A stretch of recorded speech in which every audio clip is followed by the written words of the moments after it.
Content বানায় কিন্তু view নাই, এইরকম কন্টেন্ট ক্রিয়েটরদের সংখ্যা কিন্তু অনেক বেশি। এবং এই ভিউ নাই এই রোগে আমিও অনেকদিন ভুগছি।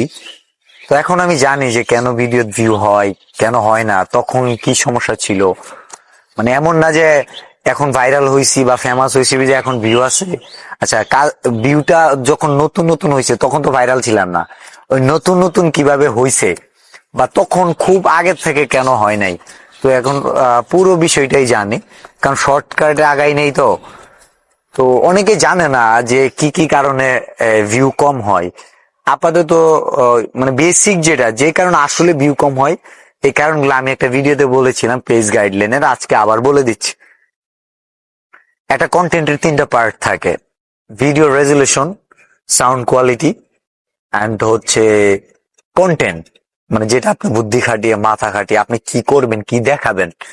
ভিডিও তো ক্লিয়ার করবেন, ঠিক আছে, সেটা ফোন কিনলে হয়ে যাচ্ছে, ভালো ভালো মাইক্রোফোন কিনলে সাউন্ড ঠিক হয়ে যাচ্ছে, কিন্তু আপনি বলবেন কি, শোনাবেন কি, সেটা বিষয়।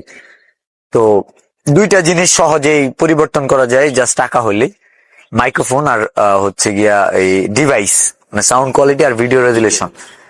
এই দুইটা হইলে অনেকটা আগায় যায়, কারণ এই দুইটা থেকেই অনেকে পিছিয়ে আছে। ফাইন্যান্সিয়াল যে ক্রাইসিসটা, মানুষের কিন্তু টাকার সমস্যা বড় সমস্যা।